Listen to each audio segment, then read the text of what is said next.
Hey guys, this is Ming here from agentsofspeech.com. Today we're going to talk about why do autistic children hit people, or just people in general.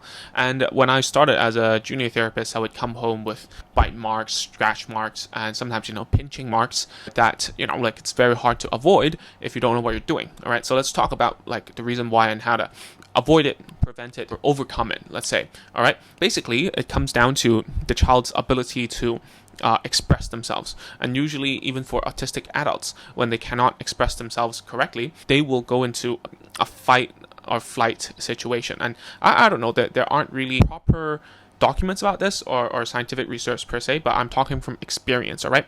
And how I came out of it and how I taught parents to overcome aggression is basically to understand that there are some things that your child cannot express.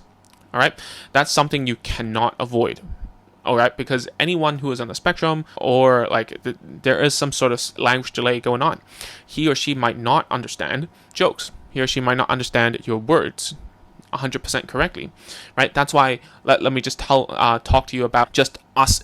All right, neurotypical people, we get into fights just because of cultural differences. And even for instance, me and my wife, we're from different countries. Sometimes we say something that doesn't mean the same thing, and it will become verbal aggression as well. It's like, hey, what do you mean by that? What do you want in that situation, right? And something I've seen in adult autistic people, when they don't understand the situation, whereas it can go both ways. If they don't understand it, they might think that, oh, this is nothing, and they might be bullied or whatever. They don't understand the situation. The other side will also be true. When, a mom asked me a long time ago, she was like, oh, my kid doesn't understand jokes. Every time I say a joke, she gets angry because she takes it literally. So my answer to her is why would you joke around with her when you know that she's going to take that literally? That is literally the worst thing to do. So many literals, and I just said. But anyways, unable to express and unable to understand the context fully is something you have to take into account and be okay with at this point in time. All right.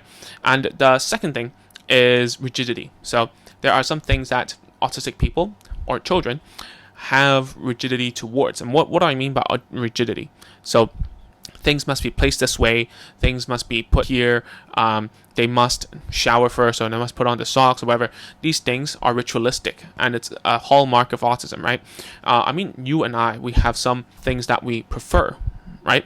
I prefer to put my chopsticks, I'm Chinese, in a certain way. Some people do it another way. And sometimes, speaking about from my experience, is that when they put it that way, I feel like it's stupid, right? Or that's not correct. That's not how we do it nicely, culturally and practically speaking, right?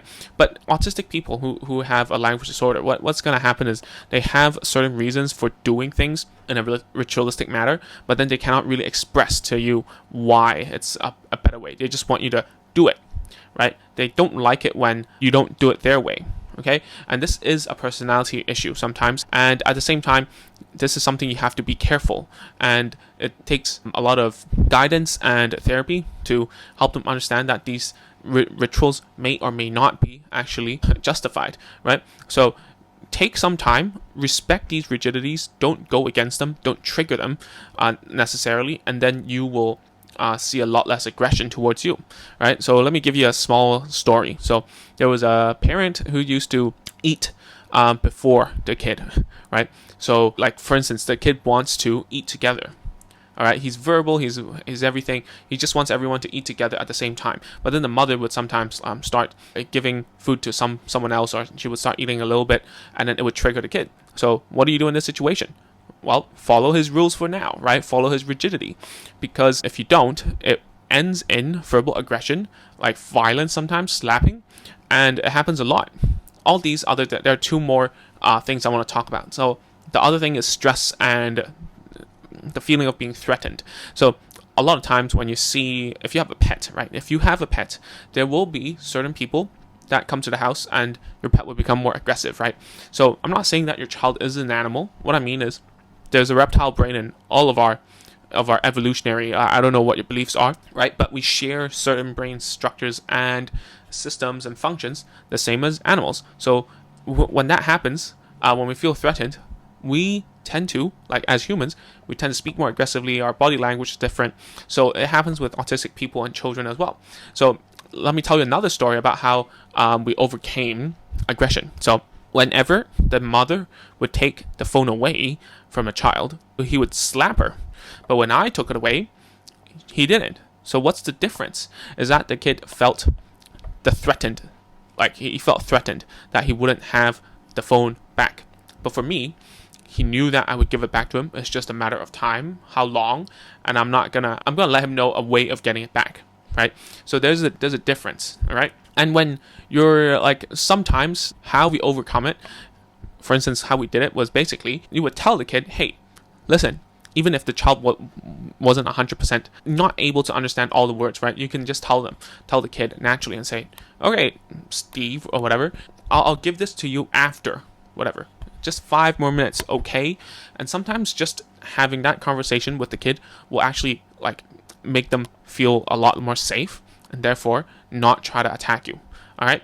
So the last thing that sums up everything above is your relationship with the kid. So the relationship with the kid is very, very important. So you will see that in my case, or if you go to a therapist's place, right, your child will behave very, very differently with the therapist than with you. Your therapist will have a lot of leeway, have a lot of passes, be able to do certain things, touch them in a certain way, not being naughty or ugly, but like, for instance, I'm able to touch someone's head, like or their chin or their nose or whatever, or even their hands sometimes.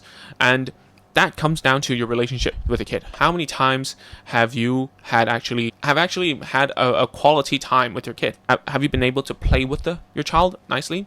Have you been able to get them to do certain commands or whatever, like listen to you multiple times, and also that you are always rewarding and praising, and there's a lot less like making them stress, meaning I'll say this, say that, do this, do that, you better listen to me or else, and then the threat comes, and then they feel threatened, and then they hit you, and then they hit you, it becomes habit, I would say, and it's a way of them communicating to you. And because they're always high stress, they would much rather just hit you, because that's the fastest way to tell you to bugger off, to tell you to go away, right? So how do you deal with that situation is to increase the quality of play, quality of time, have a lot of rewards and a lot of praises, and ignoring when stuff happens, and have a compromise with them. Like just I said, like are you able to compromise and allow them to do some rigid stuff? Are you going to allow them to self-stimulate? Do you give them a pass when they don't want to talk?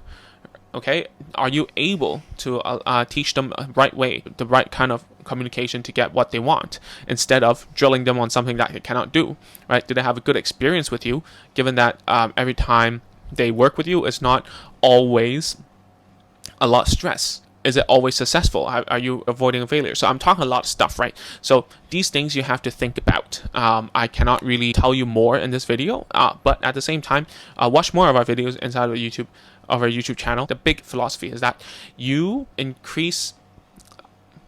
better your relationship with the kid, and you can do anything, right? You get the behavior acceptable, and you can teach anything, all right? So that's it for this video. If you haven't, please go to agentsofspeech.com/checklist to get a list of tools and toys I recommend you getting when you're starting home therapy. Okay, so I'll see you in the next week. Bye bye.